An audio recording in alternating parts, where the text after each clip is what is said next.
Welkom bij de Eonics podcast. Even een dienstmededeling vooraf. We zouden het erg waarderen als je op Spotify of iTunes een positieve recensie achterlaat. Daarnaast kun je ook van al deze podcasts een filmversie bekijken op YouTube. Je kunt je daar natuurlijk ook op ons kanaal abonneren. Dit kun je doen door op YouTube te zoeken naar Eonics. Dan vind je het vanzelf. Daarnaast zijn we ook altijd op zoek naar nieuwe gasten. Dus wil jij een keer geïnterviewd worden of ken je iemand? Laat het me dan weten. Je kunt me bereiken op podcast@eonics.nl. Veel plezier met de aflevering. So, Frederik Hahne, welcome to the podcast. Thanks. Maybe to start, you could introduce yourself. Who are you? Where you're from? Yes, I'm Frederik. I'm from Germany. I live in a small town near Paderborn in North Rhine-Westphalia, so not too far away from you, I guess. I'm working for Adesso here as a software engineer. And yeah, in my free time, the little free time I have with two children, I'm trying to contribute to JHipster since 2014. 2014, I think I discovered it. And since then, I'm part of the team and trying to help best I can. Nice. So as some people might know, we did a podcast before on JHipster because our founder, Jan-Peter Jansen, is a huge fan and all our projects run on JHipster.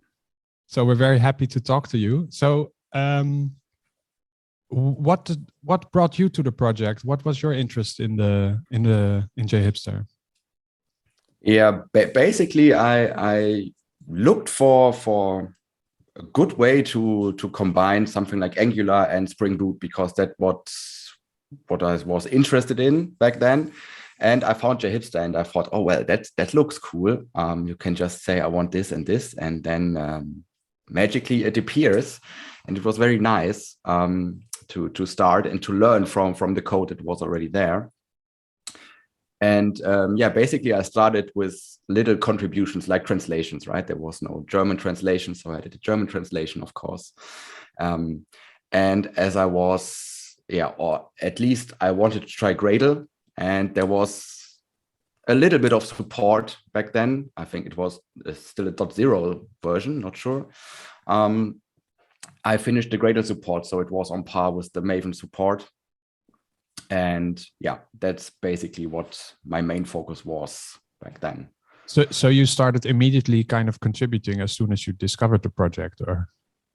Yeah, a little bit. But basically, it was the translation part, right? Right. Just to try it out and to learn a bit from it. And how long? When did the project actually start? I actually don't know how old it is. So you came to it in 2014? Let me have a look. I think it was before. What does Wikipedia say? Let's have a look. I think the initial release was 2013 in October. Okay. So you were quite early on in the project. You joined, basically. Yes, exactly. I still know the time when there was no transpiling of the JavaScript. It was still Angular JS and no TypeScript, whatever, just plain JavaScript. Wow. And what is your role now? Like, do you use kind of official terms in the project, or how does that work? Basically, we have just core team members. So a core team member has rights or permissions to merge pull requests and so on, and some other benefits. But basically, I'm still doing the Gradle support. So I'm also in contact with the people of Gradle to optimize it. I've done a lot for the Vue.js blueprint and the Micronaut part. Sadly, I don't have that much time left for that.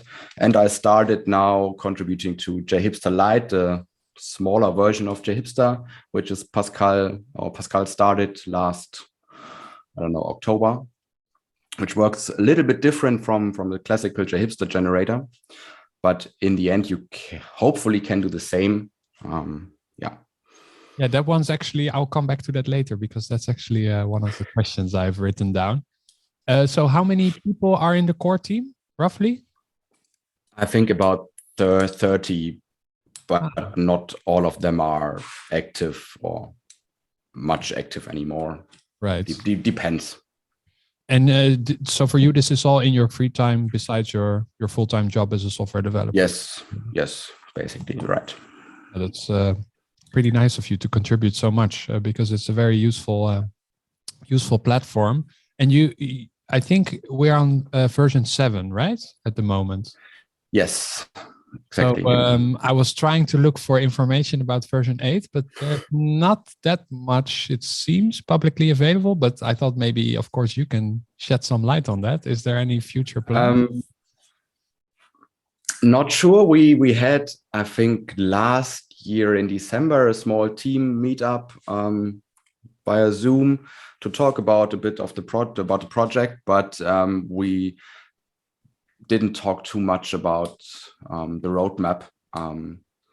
So I basically also don't know much about version 8 yet. I don't even know if we have concrete plans for that. Yeah. So maybe it's interesting to mention some of the big things that were done for version 7, because I think there are quite some cool...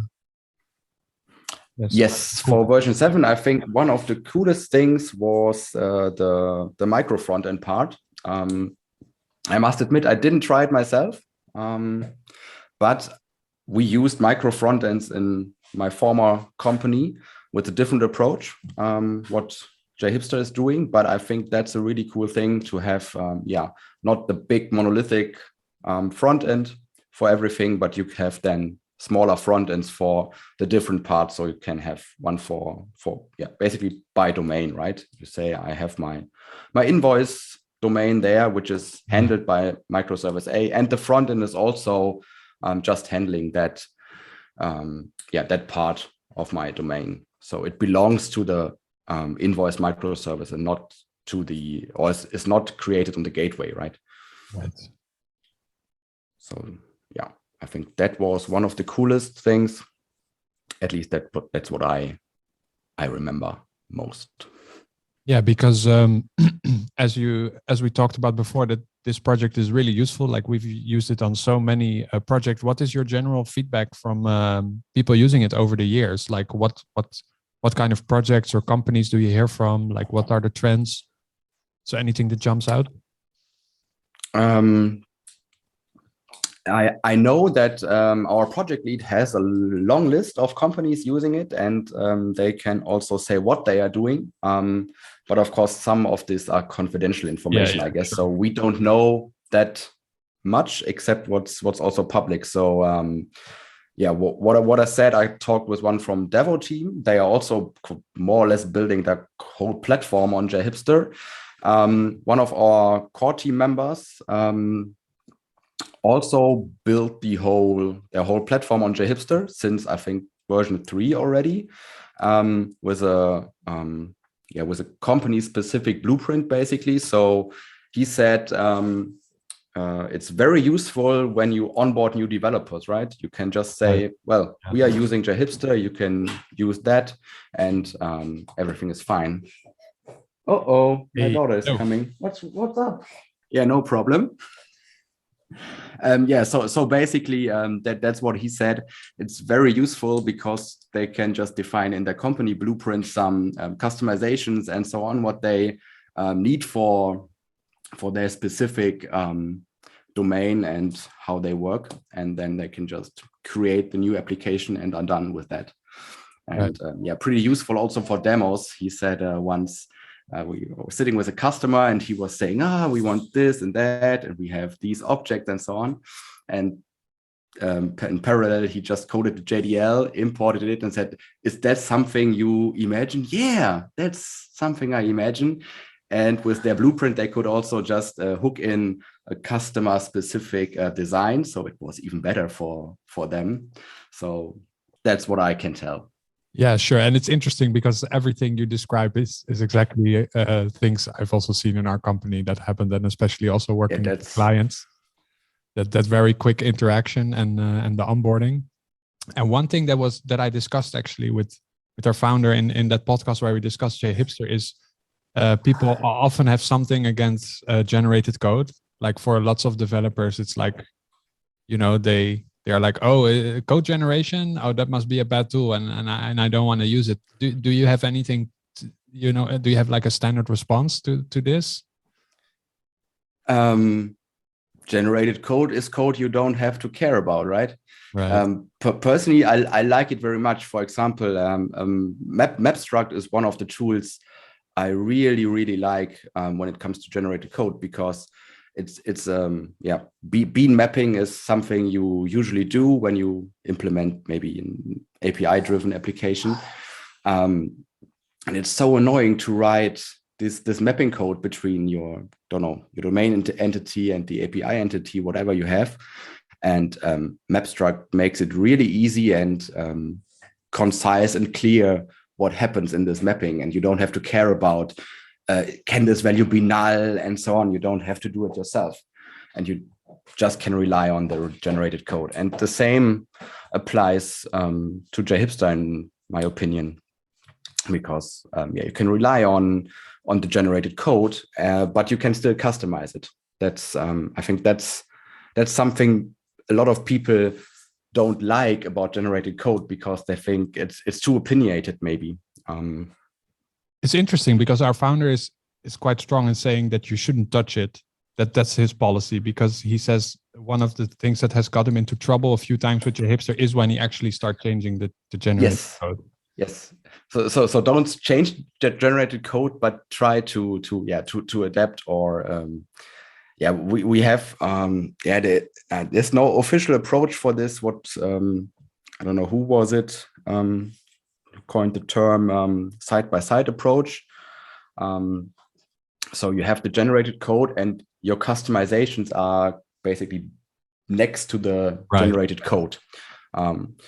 So best example I think is Spring data repositories, right? You have the interface, you have maybe the implementation, and you can just extend the generated interface or the generated repository JHipster generates, and then your custom methods are also in the bean, right?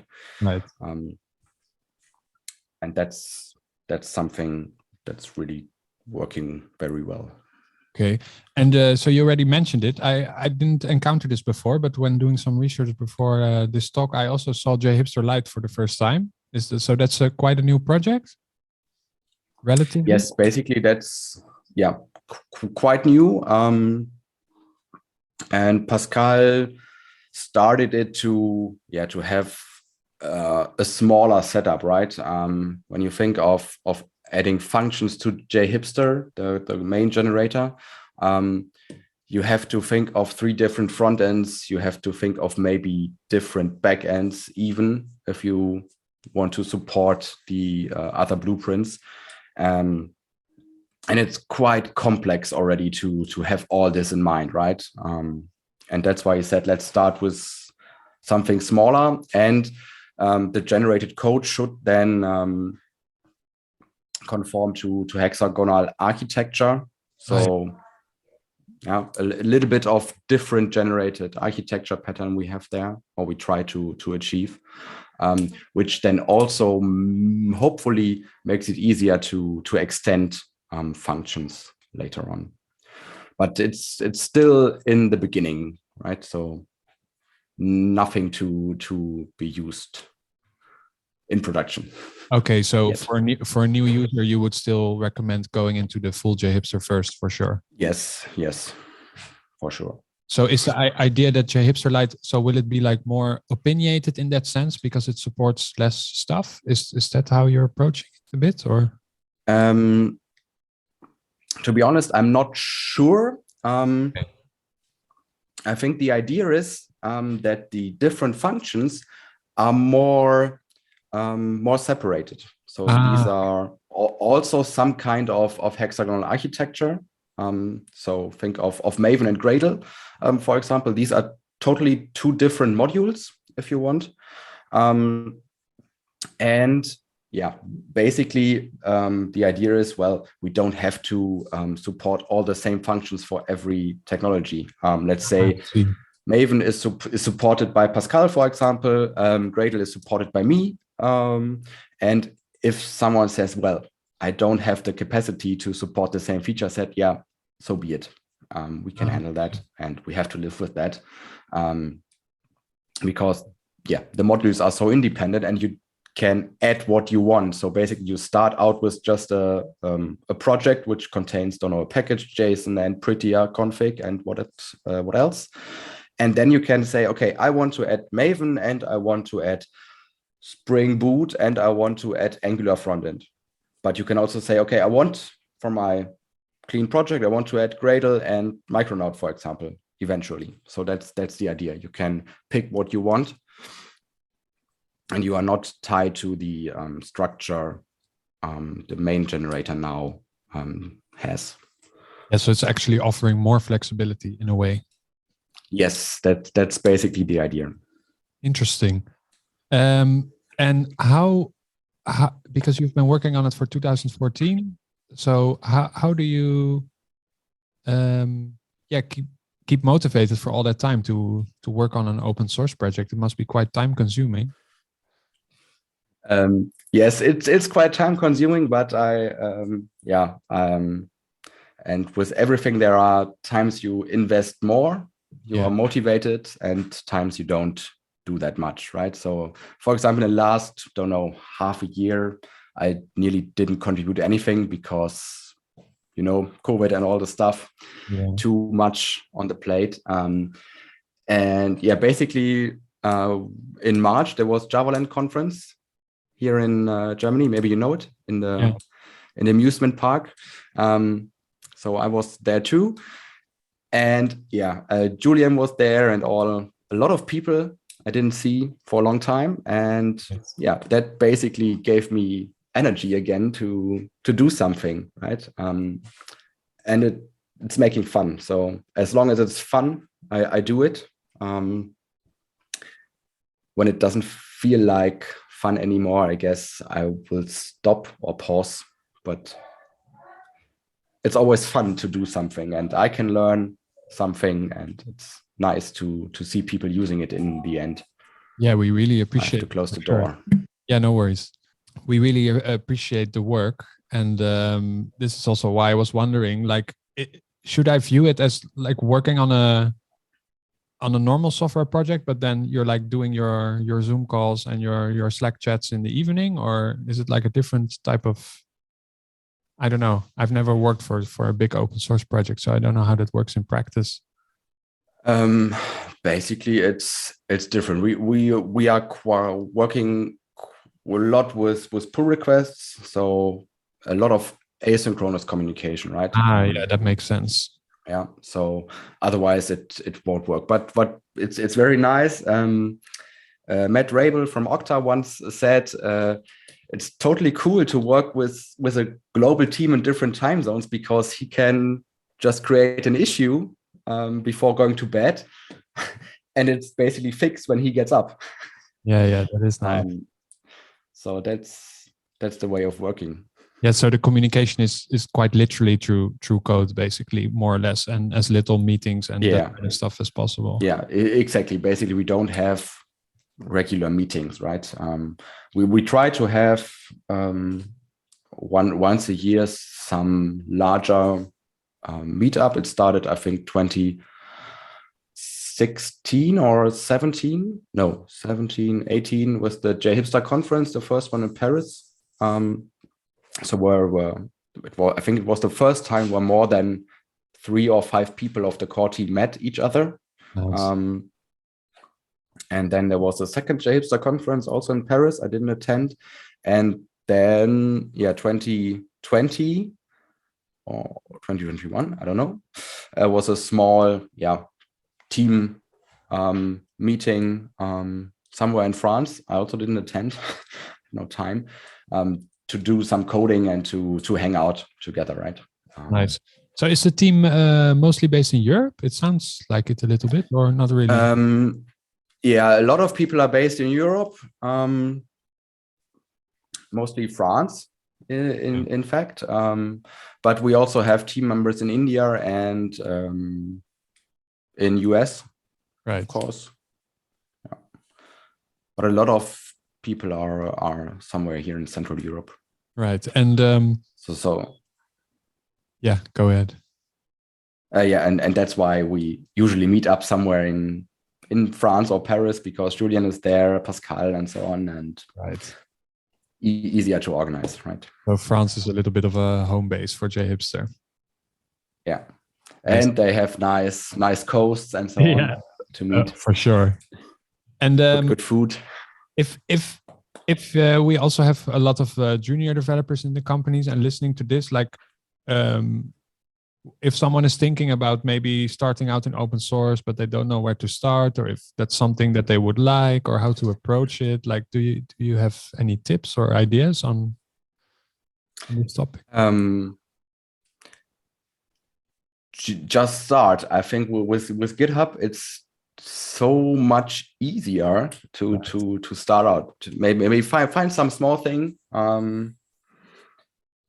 Maybe documentation or even a typo in documentation. So just it increases the quality of the project, right? So every little thing counts. But don't be disappointed if it takes longer to even merge a small typo, right?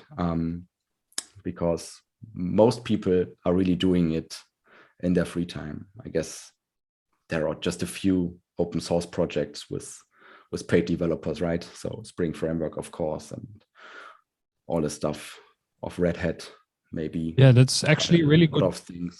That's actually a really good point, because in my mind, JHipster was like a really huge project, and there must be people that are paid to work on it. But yeah, so that's not the case. No, that's not the case. We have, with Okta, one of our greatest sponsors, I think now the platinum sponsor. So we have our open collective money where we pay, bug bounties, for example. We can have a hardware budget, right, or buy hardware for JHipster, for example. The microphone we got, or Julian motivated us to say, if you do a talk, just get a decent microphone. And so that's, we have money we can pay. And once, I think, I don't know, for two months or so, we paid some of our core team members to do full-time JHipster work because he was changing companies and had to move somewhere. And so he said, well, I can do that. So that's how it works, basically. So there is some money, but normal day-to-day stuff, it's all volunteers, basically. Yes, exactly. Wow, that's really awesome. So do you have any plans for yourself specifically in the future? Like, is there, I saw a slide somewhere in a presentation that you also work actually on some other stuff, open source stuff, or I don't know if I saw that correctly. No, not really. So just small really. things I came across, but mostly I'm doing JHipster, right? Yeah, JHipster is your main project. It's enough to do, right? Right. Yeah. No, I can totally imagine. Yeah. And so you're planning on continuing to do the work for the project? Yes. And what are the specific the areas where you guys need the most help? Is there something specific in terms of like what you're for in contributions or something? At least what I would like is to have, or we have the Micronaut blueprint, for example, which is still only tested on JHipster 6 and with Micronaut 2.x. So that would be cool to have, of course, a new version supporting Micronaut 3 and all the stuff. But that's huge amount of work. So I will try in the next, don't know, months maybe to help there out, because I like Micronaut very much. And the other big thing I think is the Spring Native part. Matt and Marcelo wrote a blueprint for that, working with Maven right now. I started to look at the Gradle part. There are some things not working yet. I'm not sure why. I think, that would be one of the cooler things to have than native support with GraalVM and JHipster. Maybe that's something for JHipster 8. Right. I guess. So if someone is listening and knows a lot about either Micronaut or Spring Native, they should definitely get in touch with you. Yes, of course. Cool. So is there anything else you would like to share, or maybe a place you want to point people to for either following like you or the project? Yes, you can, of course, follow the project on Twitter. It's at JHipster. You can follow me on Twitter if you like. It's at Atomfrede. And I also have a blog. The last post is 1 year ago, but I started already a new post. Great. Again with JHipster and Playwright. So I still think of adding a Playwright blueprint to JHipster for another end-to-end testing option. Yes. That sounds like fun. I will. What is the link to the blog? Can you mention it at least? I'll also put it in the show notes. Atomfrede.skitlab.io. Yes, and, exactly. Since most of the people who are listening are probably Dutch, they might actually figure out how to spell Atomfrede, I think. So thank you very much, Frederik. Is there anything? Thanks for having me. Yeah, no worries. I really want to thank you for all the great work you and your colleagues are doing, and we're gonna definitely continue using it and following. And good luck in the future. Yeah, thanks. Did you fill out the questionnaire of people using JHipster? No, I didn't. But I think definitely send it to me, and then I'll also put that in the show notes, because we have a lot of people in the company using it. So then I will make sure.